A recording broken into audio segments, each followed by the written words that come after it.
मधुबनी जिले के बासोपट्टी प्रखंड अंतर्गत विराटपुर गांव में देवों के देव महादेव सरकार और आमजनों की तरफ टकटकी लगाए हुए हैं, क्योंकि यह महादेव महाभारत काल से ही इसी अवस्था में स्थापित है।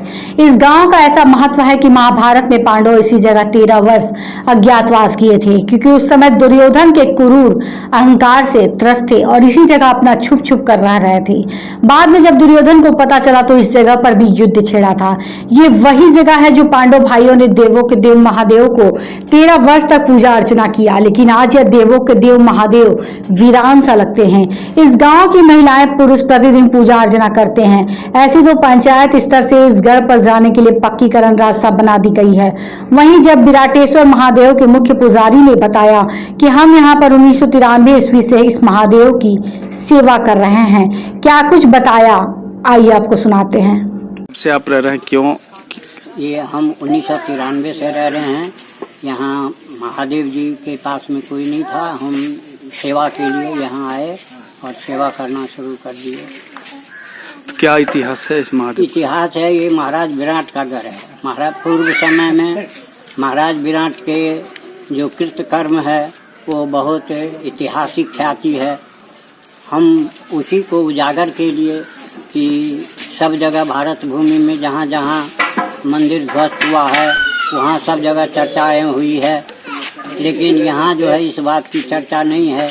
तो हमने चाहा कि भाई ये भी वास्तविक में ऐतिहासिक है तो इनकी भी चर्चा हो और लोग में ख्याति हो कि महाराज विराट का घर है और यहाँ पूर्वजों ने जो कुछ कृत किया, सुजस हुआ, वो आज तक विद्यमान है।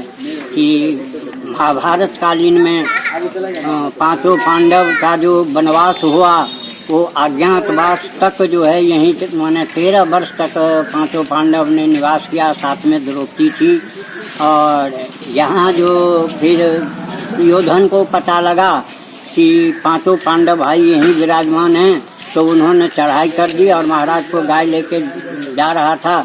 ये पांचों पांडव ने नमक को शहरियत देने के लिए उसे युद्ध किया तो उन्होंने पहचान लिया कि वो ये सब पांचों पांडव भाई है। तो अब इनका वनवास तो पूरा अभी हुआ नहीं है। फिर जो है 12 वर्ष और 1 वर्ष अज्ञातवास, 13 वर्ष तक और रहना पड़ेगा।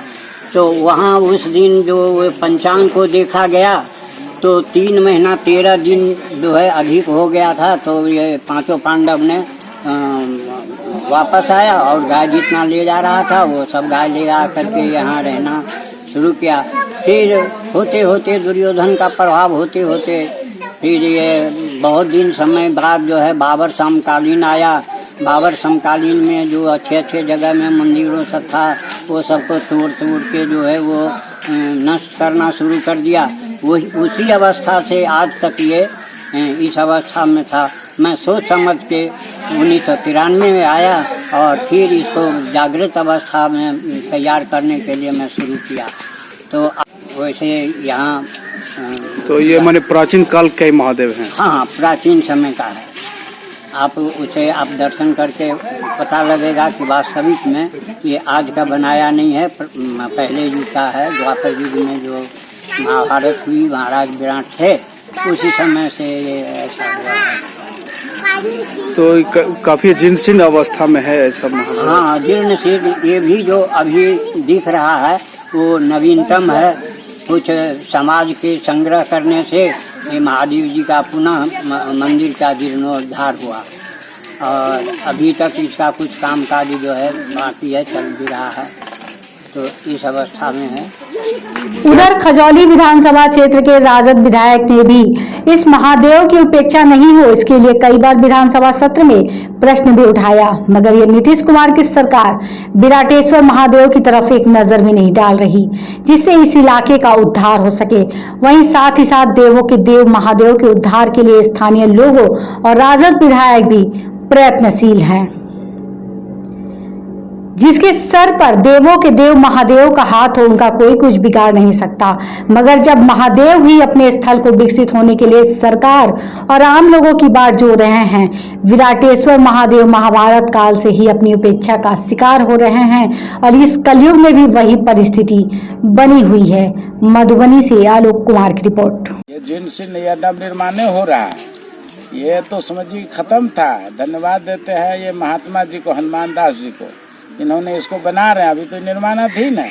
हमने कई बार विधानसभा के अंदर ये विराटपुर राजा विराट के गढ़ के समय में हम 2000 भी MLA थे हरलाखी से, तो उस समय भी, और इस बार ये 5 वर्ष में हमने कम से कम 20 बार 25 बार इसको उठाया है कि इसको आप जो है सो इसका बढ़िया से इसका उन्नयन होना चाहिए, इसका विकास होना चाहिए, इसको तीर्थ स्थल में परिवर्तित करो, इसकी खुदाई करो। ये राजा विराट का गढ़ है, इसकी खुदाई होनी चाहिए। बहुत पुरातत्व का ये चीज समय से पौराणिक, वहाँ तो हमने देखा था कि लकड़ी का जो कसीदाकारी था, जो भगवान का सिंहासन था, वहाँ पर भोगी जी वो देखने लायक था। तो ये लोग तो उसको हटा दिए हैं। यहाँ भी बहुत चीज था खुदाई में जो चीज था, आज ये लोग तो उसके रूप गुण में परिवर्तन कर दिए।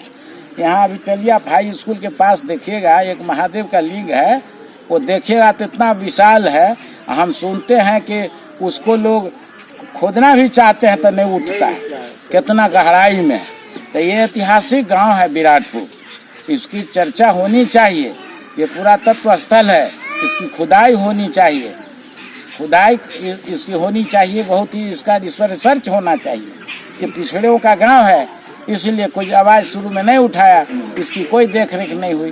ये पिछड़ों का गांव है, एक भी ऊंचे जात के लोग इस गांव में निवास नहीं करते, इसलिए पिछड़ा हुआ है। तो आपने विधानसभा में विधानसभा के अंदर में कई बार उठाया और सरकार से आश्वासन भी मिला, मगर ये खोखला आश्वासन।